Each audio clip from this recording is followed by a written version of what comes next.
ये रिकॉर्डिंग विक्की को अब सजा दिलाने में हमारी मदद करेगी। और गोपाल जी ने इस कोशिश में मेरा साथ दिया। ये वीडियो क्लिपिंग आज प्रेस कॉन्फ्रेंस में सब देखेंगे। Very good idea. मैं ये बात जाकर घर में सबको बताती हूँ।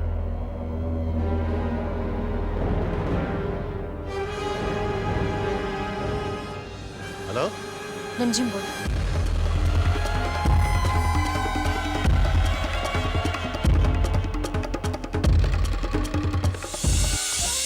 वो ईशा ने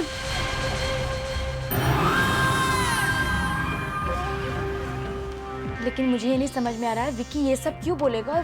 ये सब कैसे रिकॉर्ड हो गया ईशा के फोन पे? ये सब भी रिमझिम आंटी का किया धरा है। उन्होंने ईशा की मदद से विकी को नशे की हालत में लाकर उसकी बातें रिकॉर्ड कर दी और वो बातें वो कोर्ट में उसके अगेंस्ट यूज करेंगे। प्लीज मेरे साथ जल्दी चलो, लेट्स गो।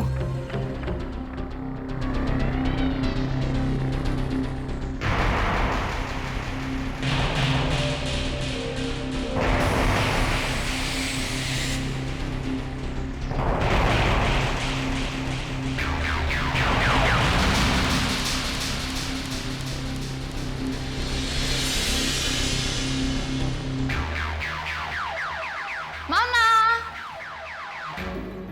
कहाँ जा रहे हो?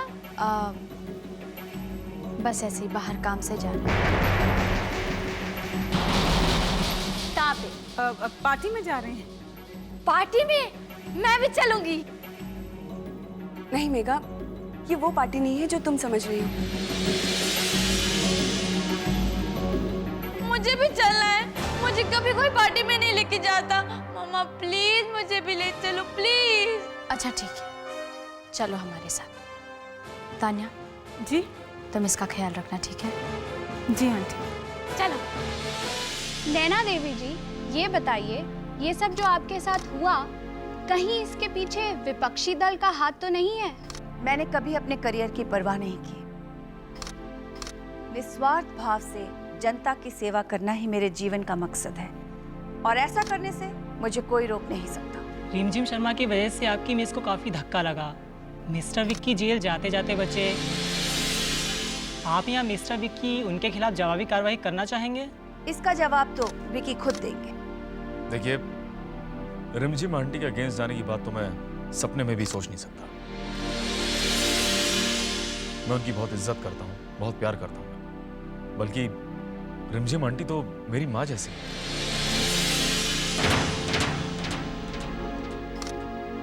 देखा आप लोगों ने, इसे कहते हैं संस्कार। ये हमारे दिए गए आदर्श और परवरिश का नतीजा है। इतना सब कुछ होने के बाद इसके मन में कोई कड़वाहट। वाह नैना देवी।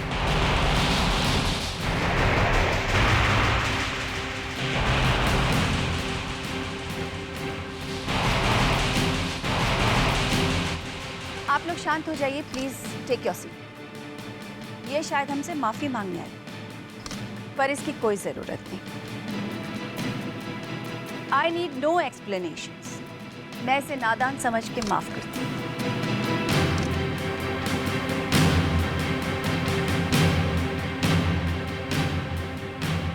एक्सप्लेनेशंस वो लोग देते हैं जिनके मन में चोर होता है।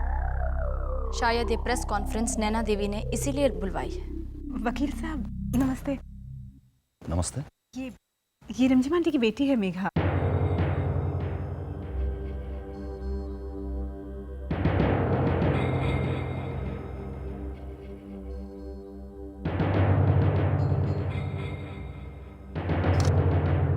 अपने ही भतीजे की जिंदगी बर्बाद करने पे तुली हुई हो। विक्की मासूम था, सिर्फ इनकी परवरिश की वजह से आज ये क्रिमिनल है।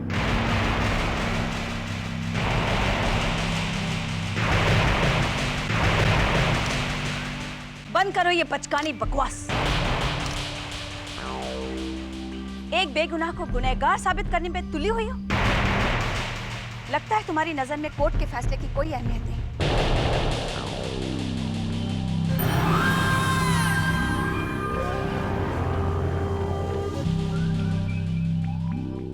तुम्हारे लिए जज, कोर्ट, जुडिशरी सब झूठ है और तुम ही एक सच हो।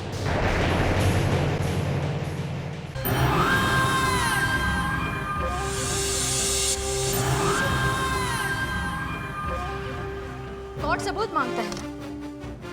आज हमारे पास सबूत है।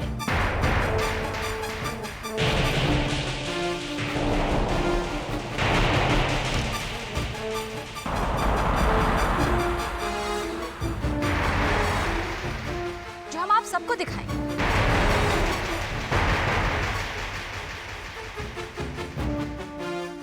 और कल अदालत भी उसे मानेगी।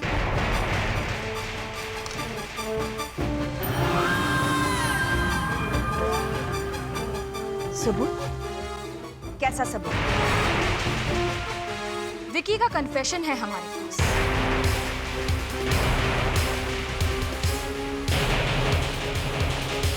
उसने खुद कबूल किया है कि उसने गर्व को मरवाया है।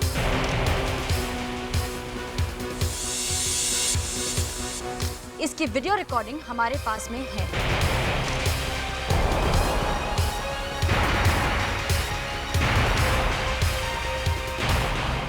जो हम आपको दिखा सकते हैं।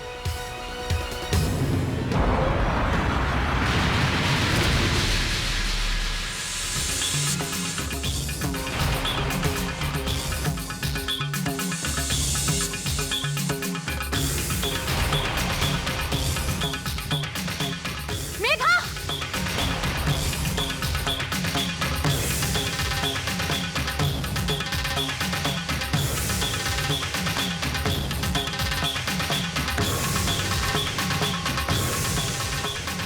ये क्या किया तुमने? सारे सबूत मिटा दिए।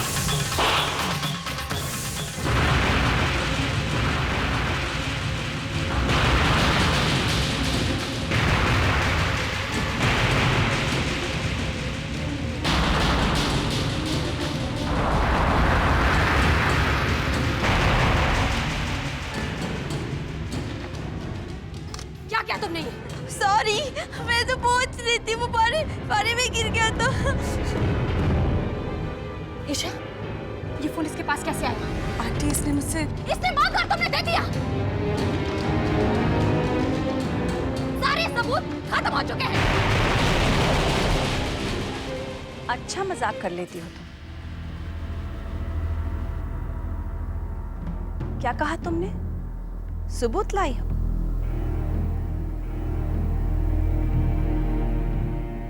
अगर लाई हो तो दिखाती क्यों नहीं? सबूत होता तो दिखाती। देखो रिमझिम, झूठ के पांव नहीं होते और ये बात कई बार साबित हो चुकी है।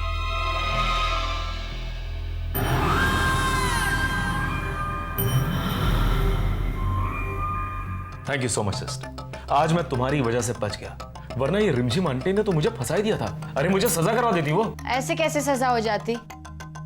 तुमने कुछ किया ही नहीं तो कोई सजा कैसे दिलाएगा? लेकिन मेघा, उन्होंने मुझे ट्रैक तो कर ही दिया था ना। हाँ, लेकिन ईशा ने ये ठीक नहीं किया। खैर, जो कुछ भी हो, कम से कम हमें इतना तो पता चल गया कि इस सब में रिमझिम आंटी अकेली नहीं है, बल्कि वो ईशा भी इन्वॉल्व है। इस ईशा को तो मैं देख लूंगा।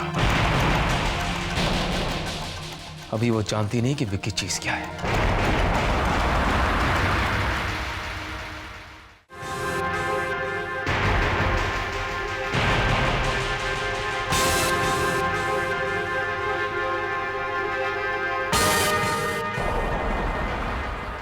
बहुत चालाक समझती है तू अपने आप को। क्यों? अच्छी चाल चली थी तूने मुझे फंसाने की, लेकिन अफसोस कि तेरी चाल कामयाब नहीं हो पाई। क्या सोचा क्या था तूने कि तू मुझे अंदर करा देगी और खुद आजाद चिड़िया की तरह घूमेगी, है ना? ये तेवर जाके किसी और को दिखाना, समझी? विक्की को नहीं। अब विक्की से तुझे कोई बचा नहीं पाएगा, कोई नहीं, वो रिमझिम भी नहीं, समझे?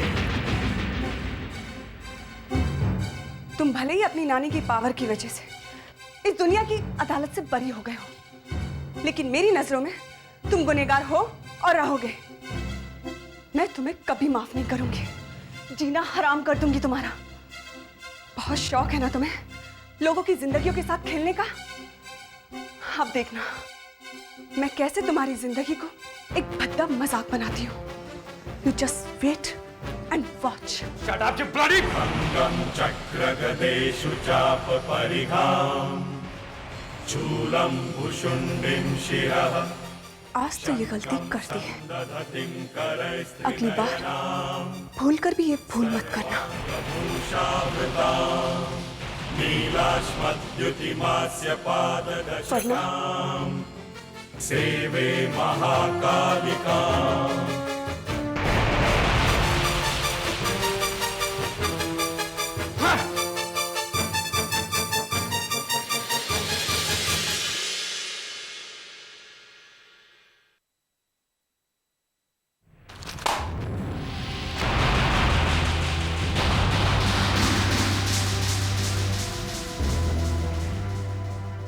पढ़ाई है तुमने? आज की ताजा खबर है ये। रिमझिम शर्मा की अपने भतीजे को कत्ल के जुर्म में फंसाने की साजिश।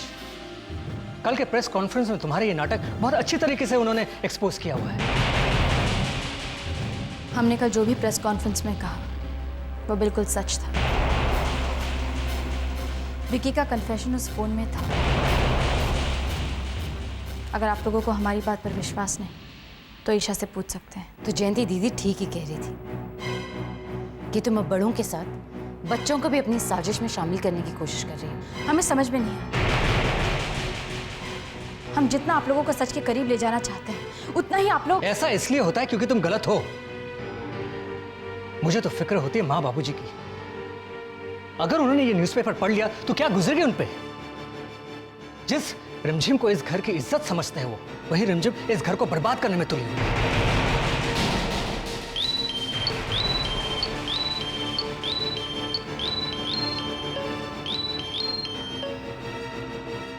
हेलो, हाँ बोलो विक्रांत।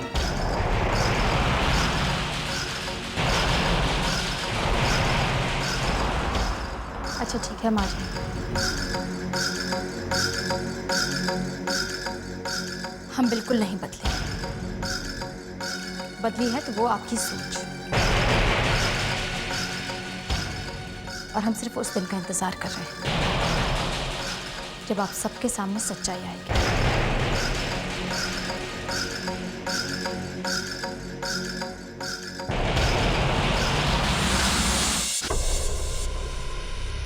मम्मी बहुत दर्द हो रहा है। मम्मी बहुत दर्द हो रहा है। विक्रांत, रिमझिम, मैं तुम्हारा इंतजार कर रहा था। फोन पे तुमने कहा था कुछ बताना है। मैं तुम्हें बताना ही नहीं बल्कि किसी से मिलवाना चाहता हूँ। आओ।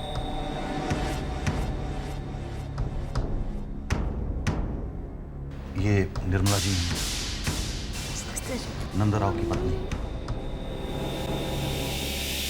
मेरा बेटा सोनू बहुत बीमार है। लेकिन इसे हुआ क्या है? इसे कैंसर है। इसके इलाज के लिए नंदराव को बड़ी रकम की जरूरत थी और किसी ने उसे गर्व के खून का इल्जाम अपने सर पे लेने को कहा था और उसके बदले में एक बहुत बड़ी रकम देने का वादा किया था। यही है नंदराव का असली सच।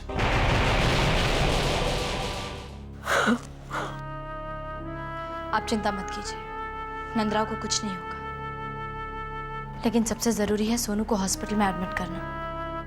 तुम बिल्कुल ठीक कह रही हो रिमझिम, और इसमें हमें देर नहीं करनी चाहिए।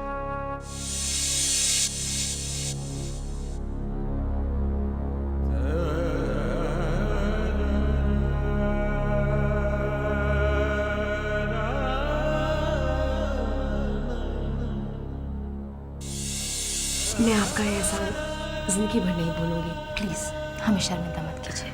निर्मला जी, आपको भी वही करना चाहिए जो भगवान आपसे चाहता है। आप नंदराव को समझाइए कि वो ऐसी गलती ना करे। जी। आओ हमें फोन कर लेते हैं।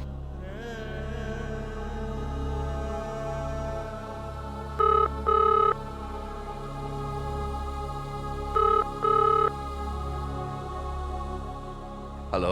हेलो बाबूजी। कौन? रिमझिम बोल रहे हैं। तुम?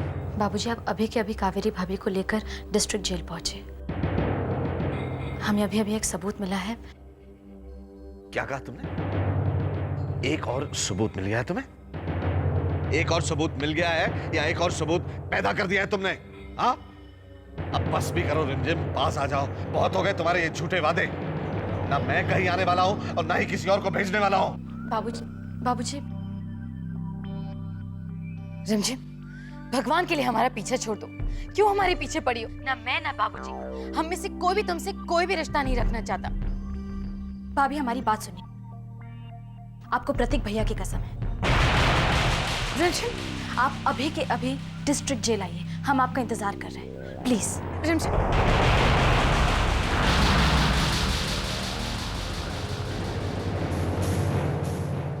बाबूजी अब तो मुझे जाना ही होगा। आप चल रहे हैं मेरे साथ?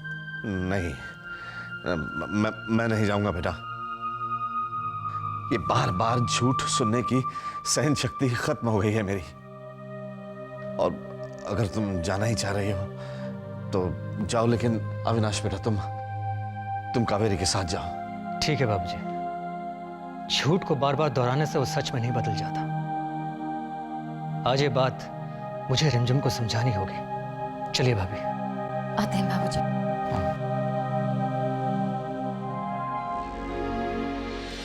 भाभी अविनाश, अच्छा वो आप लोग आ गए, बाबूजी नहीं आए? नहीं, शायद उन्हें तुम्हारा झूठ और फरेब सुनने की आदत नहीं रही। अगर तुमने मुझे प्रतीक की कसम ना दी होती ना, तो मैं यहाँ जिंदगी में कभी नहीं आती। भाभी आज तक हम आपको कोई सबूत नहीं दे पाए थे, आज हम आपको वो सबूत देंगे। आइए हमारे साथ। नंदराव जी, ये कावेरी है, विकी की माँ, और ये हमारे पति हैं। जी नमस्ते। प्लीज इन्हें बताइए कि आपने ये इल्जाम अपने सर पे क्यों लिया। बताइए, क्या बताना चाहते हैं आप? यही कि गर्व का खून मैंने नहीं किया।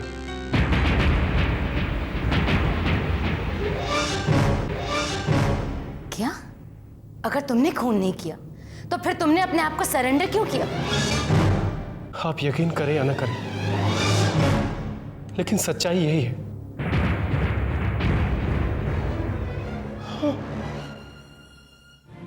मेरे बेटे को कैंसर है। मेरे बेटे को कैंसर है। उसके इलाज के लिए रुपयों की जरूरत है।